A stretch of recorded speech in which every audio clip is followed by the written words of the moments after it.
Russ Hancock, CEO and President of Joint Venture Silicon Valley. Russ has been such a critical partner to our work in Silicon Valley. The credibility and leadership of Joint Venture is well known far and wide.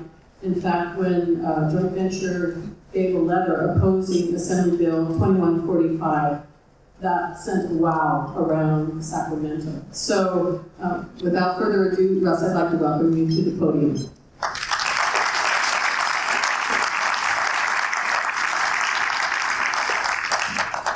Well, ladies and gentlemen, welcome.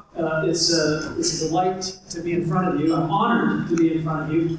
It's so important that we gather in this way. The work that you are undertaking is crucial. I honor you for the role that you play, and we're delighted that you would choose to meet in Silicon Valley.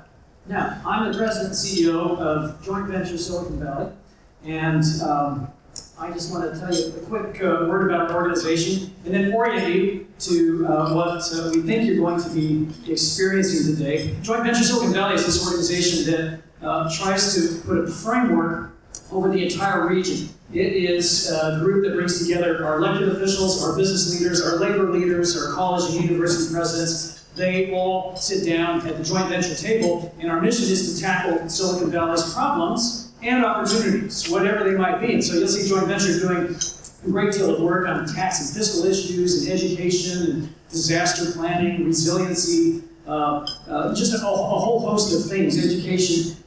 But importantly and significantly for this group, we're also working in energy sustainability. We have what we call our Climate Prosperity Program. It was launched in 2009. It's now an award-winning program, and it's multifaceted. The logic behind it is simply that the climate crisis represents one of the most significant challenges facing the planet, but it also represents one of the most significant opportunities. And we see it as an opportunity for Silicon Valley to provide leadership, for the state of California to get out in front, but also as an opportunity for us to be innovative, creative, dynamic, and to create new products and services that grow the economy. And so we call it our Climate Prosperity Program. It has four components. One is our Public Sector Climate Task Force. This gathers all of the sustainability leads from over 40 cities throughout Silicon Valley. It includes our Renewable Energy Procurement Program, and through that program, we have put together more than 40 megawatts of solar that were procured for public facilities throughout Silicon Valley.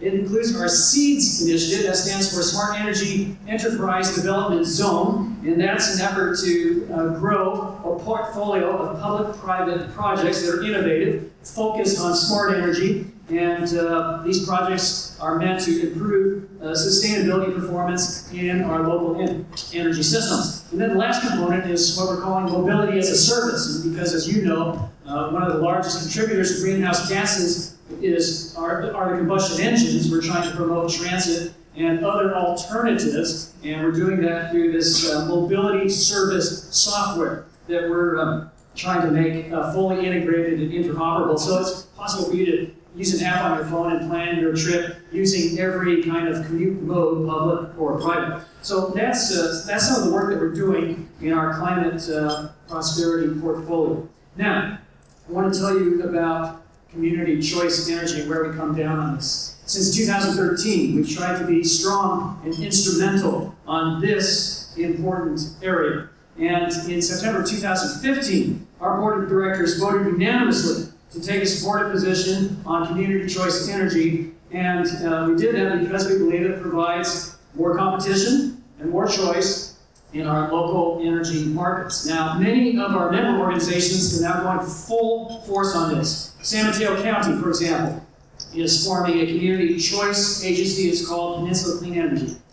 Here in the South Bay, several partnering jurisdictions within Santa Clara County are now forming a new agency. It's going to be known as Silicon Valley Clean Energy, and we've been working especially closely with this group. We're delighted about it, and you're shortly going to hear from Mayor Ricardo of San Jose, and San Jose has become the most interested party to this development. We're delighted about that.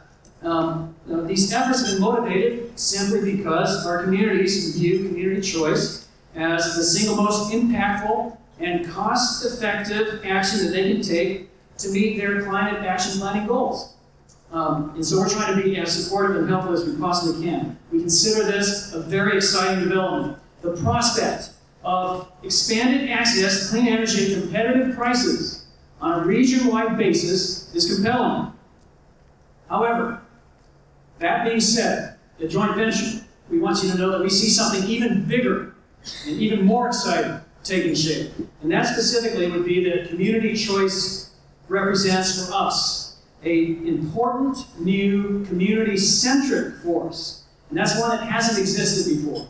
And it's a force for whole-scale transformation of our energy systems and a build-out of our clean energy economy. So we see this as an opportunity. We see this also as a challenge, and we're ready to tackle it.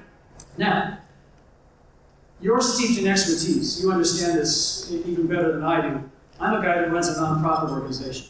I don't thoroughly understand these issues. And so I'm going to tell you where we're coming from as an organization, why we see this as exciting. And then, of course, you're going to spend the rest of the day putting the meat on the bone. But I want to talk to you about two things that I really like.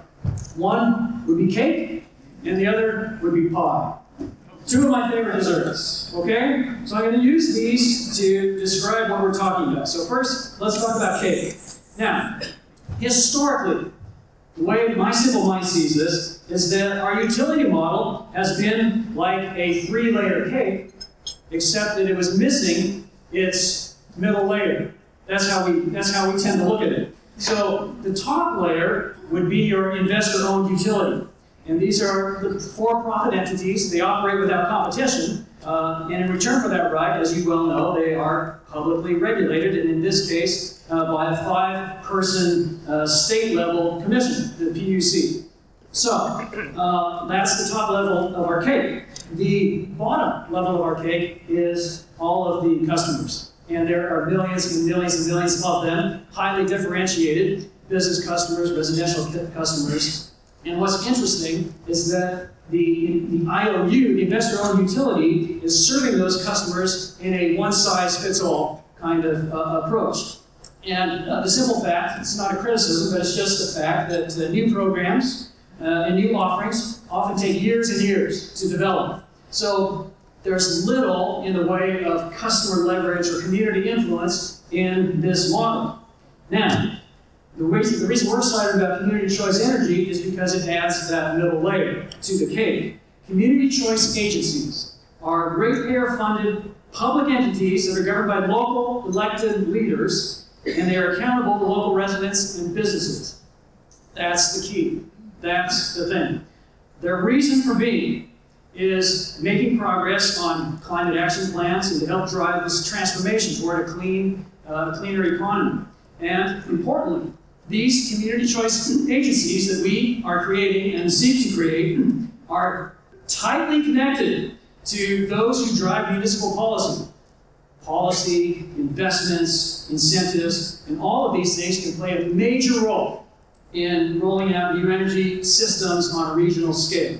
So, in essence, we have an entirely new organizational entity, this middle layer of the cake. It added to this equation. And it's one that is locally chartered, it's one that is funded and serves a clear economic purpose, it's one that is staffed with energy expertise, it's one that is well connected, it's capable of leveraging local planning, public works, economic development functions. All of those things can be bundled in.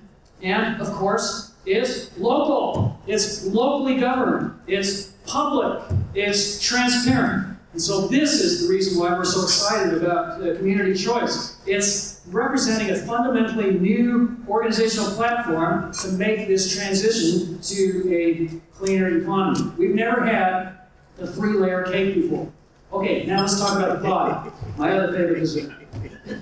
Okay, so this pie represents all of our greenhouse gas emissions. And of course, the first order of business for community choice entities is to deliver greener electricity, right, at a competitive rate. Well, here locally in Silicon Valley, electricity usage equates to about 30% of our pie, of our greenhouse emissions pie.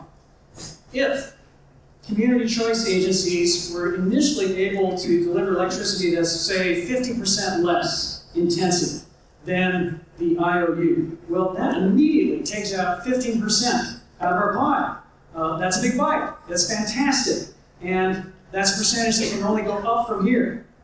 The thing is, that's only just the start. There are other slices of our pie. For example, transportation. I think you know this. Transportation represents 45% of greenhouse gas emissions, at least here in Silicon Valley, where my organization is measuring these things. So, the electrification of cars and trucks, currently fueled by gasoline or by diesel, that has the potential to take a huge bite out of this pie, the biggest piece of the pie, frankly.